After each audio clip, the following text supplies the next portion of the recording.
Good afternoon, this is Nicholas from Andorra Gaming, and I bring you guys my Subterror deck profile post Darkwing Blast. We only gained one new card, technically two with the new Ultra Rare or Secret Rare Trap card, which we'll get into.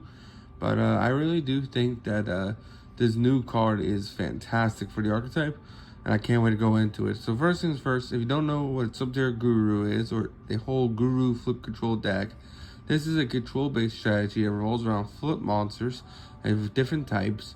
That basically his whole gimmick is that they gain advantage off Guru, because Guru is a advantage gaining machine. He has two really amazing effects. First effect is when he's flip face up, you can add any Subterror card from your deck to your hand, which is fantastic.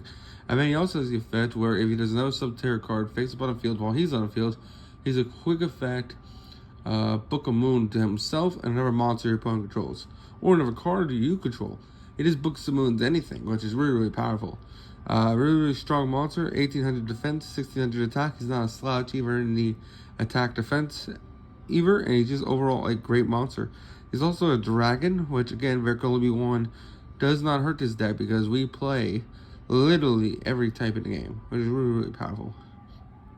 Next is we do play our 3 Guru. We also do play 3 Fiendus. Fiendus is our hand trap in the archetype. That's our only hand trap. Fiendus is an archetype hand trap that says basically, hey, if you control a Subterror monster, book it face down to negate the activation of a spell, trap, or monster effect. Does not destroy, but if it's a spell or trap, it's just going to fizzle out unless it's continuous. And overall, it's just a really powerful card. It also has the effect where when this card is on the field, you can book itself face down to reborn a Subterror from the graveyard, which is really powerful and overall a really good cursive card. It's our hand trap, and it's also just a really powerful card in general. So it's our other 3 of in the deck. We also do play 1 Subterror Nemesis Archer. Nemesis Archer is a really good removal card. Basically, this is when this card attacks a defensive position monster, they can shuffle it back into the deck. Which, with Guru, we're allowed to Book a Moon a lot of monsters. So the idea is that we Book a Moon one of his monsters, then we activate Subterror, we normal summon Nemesis Archer, it attacks into it, and it shuffles it back into the deck. Which is really powerful effect. Not to mention it has good stats as a 1600, and overall it's a really good one-of. I believe also has the effect when this card is destroyed and sent to graveyard, you can special summon 1 Subterror monster from your deck and face down defensive position, which is also really powerful. A really good one-of, and overall a great monster. For our last Subterror monster, we do play 1 Subterror Behemoth Umastrix. Umastrix is our boss monster, and his flip effects is basically you can target 1 monster your opponent controls and banish it when he's flip face up, which is a very powerful effect. He also has the effect he can special himself onto the field when 1 monster you control is flip face down. And basically, that's a really powerful effect. The fact that he just special summons himself from hand.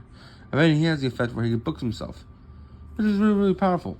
He has 2000 attack and 2700 defense, meaning he is a big booty and a big attack, allowing you to push for game quite easily in this deck. Very powerful card, and overall is a must-have one-of in the deck. We also do play the 3 Heavenly Dragon Prison. This is our last 3 of, our last monster in the deck.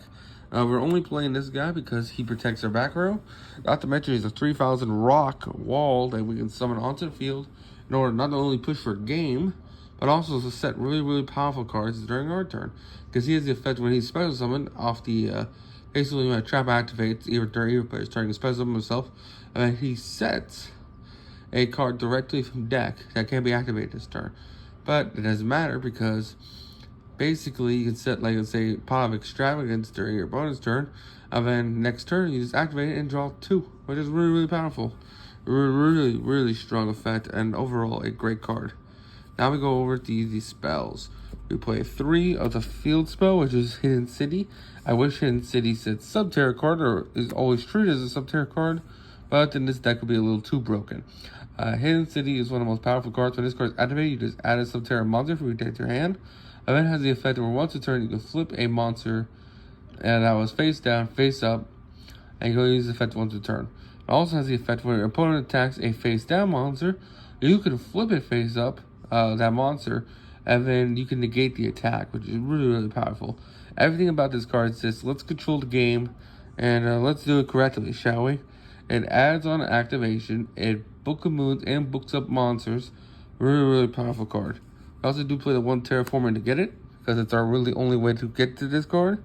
We also do still play the one Cave Clash, because Cave Clash not only gives our monsters a boost of 500 attack and defense, but also for every face down monster we control.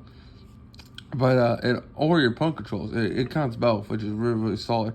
But it also has the effect where a Subterror monster does damage, you add a Subterror card from your graveyard back to hand.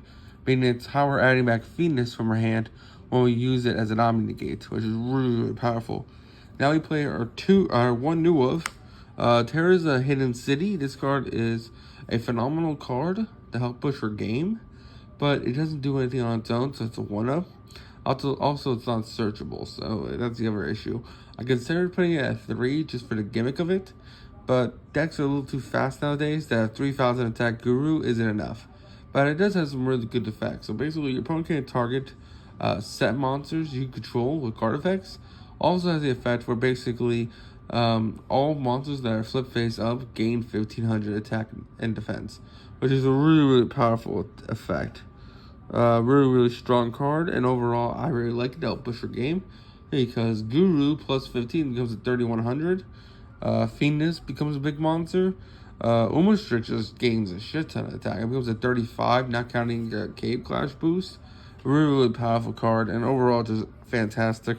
We also play 3 Pot of Extravagance because, hey, we don't really give a shit about the extra deck. We also play 3 Pot of Duality because, hey, we're not special summoning at all besides Umastrix, but hey, in the early game, we just want to search, so Pot of Duality is not bad. And now we go on to our traps, which we play 2 Final Battle. Final Battle is a fantastic card. Basically says it has 4 effects, and you can only use 1 effect per turn during either player's turn. But if you have multiple on the field, you can do the multiple effect. You can do one effect, and then you can do the other effect, which is interesting. But basically, it's 4 effects. Effect number 1 is that you can flip a monster face down. Effect number 2, you can flip a monster face up. Effect number 3, you make all Subterrors gain attack equal to their defense. And effect number 4, you can basically make all Subterror monsters immune by card effects, or they can't be negated. Meaning, even if you have like skill drain on the field, or your opponent's skill drains you, if you activate the 4th effect, they can't be negated, thus they still activate, which is really cool. It's kind of like the Altergeist interaction when they have their protocol, because even with skill drain on the field, it says literally on the card you cannot negate the activation of card effects for Altergeist monsters, thus they still trigger, which is really cool. We also do play 3 Crackdown. I think Crackdown is the best in this strategy. Just due to the fact not only do you steal a monster, but Guru has the effect to flip it face down. Thus, when it's flipped face up again, it allows you to basically say, hey, that monster is not forever mine, because technically it forgot that it was ever your monster, which is really powerful. Crackdown's a fantastic card, and overall, a really powerful card in this deck. We also do play 3 Lost Wind. I am planning on switching this card out. Lost Wind's really good in having monsters attack and making them affect 0 forever, which is why it's one of my favorite traps of all time. But honestly, there is that new trap card that's a secret rare, I believe, that came out in Darkwing Blast, which I'm showing an image of right now. I really do think this card is interesting. I want to test it out.